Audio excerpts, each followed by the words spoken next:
Si vous recherchez le mot dropshipping sur YouTube, vous trouverez une tonne de vidéos vous présentant le dropshipping comme l'opportunité du siècle. Mais le problème avec ce genre de vidéos, c'est qu'elles sont publiées par des gens qui ont une formation ou un service à vendre en lien avec le dropshipping. Ils ont donc beaucoup à gagner à présenter le dropshipping comme une opportunité incroyable. Mais de l'autre côté du spectre, nous avons ceux qui caricaturent le dropshipping en disant que ce n'est qu'une arnaque en le démolissant point par point. Ce n'est pas mieux. Et le problème avec tout ça, c'est que ça devient difficile de se faire un avis réaliste sur le dropshipping. C'est pourquoi dans cette vidéo, je vais tenter d'être au juste milieu de tout ça. Nous allons voir ensemble si oui ou non le dropshipping est toujours rentable. Et pour répondre à cette question, je vais prendre les meilleurs arguments des dropshippers et je vais les analyser en profondeur. Ainsi, à la fin de cette vidéo, vous aurez une vision beaucoup plus réaliste sur le dropshipping. Ça vous aidera à mieux choisir si oui ou non vous devriez vous lancer dans ce type de business.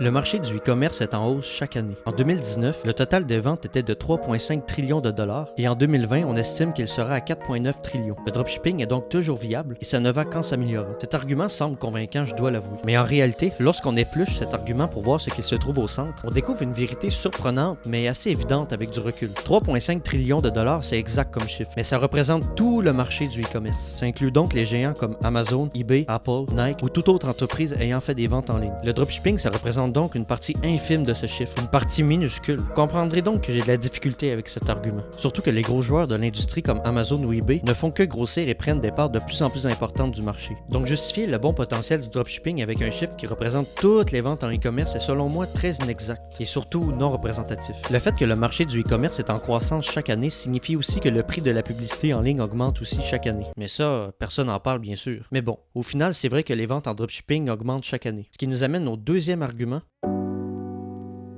Le marché du dropshipping est en hausse chaque année. Cela laisse donc de la place pour ceux et celles qui veulent se lancer. C'est tout à fait vrai que le marché du dropshipping est en hausse, mais ce n'est pas nécessairement une bonne nouvelle pour ceux qui veulent se lancer. Le dropshipping est toujours viable pour ceux qui sont installés sur le marché depuis plusieurs années. Mais pour ceux qui veulent se lancer, est-ce que c'est une bonne nouvelle? La réponse courte, c'est pas du tout. Oui, il y a plus de gens qui achètent en ligne, mais au final, les besoins des gens restent les mêmes. Ce seront donc les grosses boutiques qui existent déjà depuis plusieurs années qui vont prendre ces parts-là du marché. Et pourquoi ça se passe comme ça? Parce que leur marketing et leurs méthodes de vente sont très avancées et ont été optimisées pendant des années. Ils ont donc une vision beaucoup plus juste du marché, c'est-à-dire qu'ils savent où et comment aller chercher de nouveaux clients. Et cerise sur le gâteau, certaines boutiques ont déjà une très bonne notoriété. C'est comme demander à un apprenti chevalier d'aller se battre contre un vétéran expérimenté. L'apprenti va se faire complètement démonter. Jusqu'ici, on a parlé d'évolution en termes de chiffres, mais il y a un autre élément encore plus important qui évolue chaque année. Avez-vous une idée de quoi je parle? En fait, je parle des clients. Les clients eux-mêmes évoluent, c'est-à-dire que leurs attentes évoluent aussi. Ils sont donc de plus en plus exigeants. Ils s'attendent à de meilleurs prix, des livraisons plus rapides et un bon service client. Le problème, c'est qu'une boutique qui débute peut difficilement offrir les trois en même temps. Comme les produits viennent de la Chine, ils sont très longs à expédier. Ça prend plusieurs semaines. Oui, il y a des fournisseurs américains qui sont plus rapides, mais ils seront plus chers. Les gros joueurs du dropshipping ont donc des produits en inventaire entreposés dans les pays qu'ils souhaitent vendre. Leurs livraisons sont donc plus rapides et ils gardent une bonne marge. Mais pour commencer à avoir des stocks, ça demande de faire un certain investissement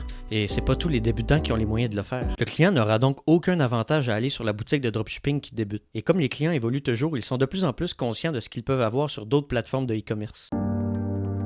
Si vous allez voir un vendeur de formation de dropshipping et que vous lui dites « Oui, mais un jour, tout le monde va connaître AliExpress et le dropshipping va s'effondrer. » Il va vous répondre « Oui, mais il existe d'autres fournisseurs inconnus par le grand public comme Spocket par exemple, et il y en aura toujours d'autres de toute façon. » Cet argument, je suis totalement d'accord avec. Évidemment qu'il y aura toujours des fournisseurs inconnus par le grand public, mais cela veut-il pour autant dire que le dropshipping ne va jamais s'effondrer? Pas du tout. Un jour, AliExpress, Wish et compagnie seront aussi connus qu'Amazon. Ce n'est qu'une question de temps. Le but de ces entreprises est de supprimer les intermédiaires, et ça, c'est eux-mêmes qui le disent. Donc, admettons que dans quelques années, la plupart des gens connaissent AliExpress et ou Wish. Les dropshippers n'auront pas le choix de trouver d'autres fournisseurs. Mais le problème, c'est qu'Amazon, AliExpress et Wish vont toujours évoluer et de plus en plus diversifier leur catalogue. Donc même si les dropshippers auront de nouveaux fournisseurs, les gens trouveront toujours l'équivalent pour 5 fois moins cher sur AliExpress ou autre. Lorsque ce jour arrivera, le dropshipping mangera une sacrée claque en pleine figure. Oui, mais Dylan, il y aura toujours des produits uniquement disponibles chez les fournisseurs des dropshippers. Oui, effectivement, c'est vrai. Il y aura forcément toujours des produits uniquement disponibles sur Spocket ou autre. Mais ça ne sera que quelques rares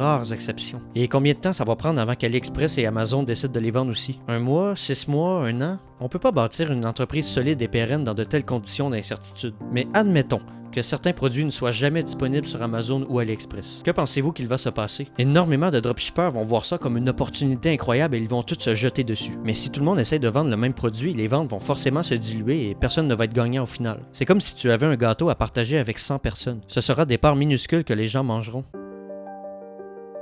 Ma conclusion est la suivante. Les beaux jours du dropshipping sont maintenant terminés. Et ce n'est qu'une question de temps avant que les grandes plateformes fassent le reste du nettoyage. Les boutiques de dropshipping qui resteront seront celles qui sont arrivées très tôt sur le marché et qui ont réussi à bâtir un branding très fort. Le dropshipping, en fait, c'est basé sur une illusion. L'illusion de donner l'impression au client qu'il paye le prix juste. Sur l'illusion qu'il ne sait pas que son produit vient en réalité d'une plateforme où il aurait pu commander lui-même pour 5 fois moins cher. Et comme tout business basé sur des pièges et des illusions, le dropshipping va s'effondrer pour ne laisser que de tristes vestiges et quelques empires.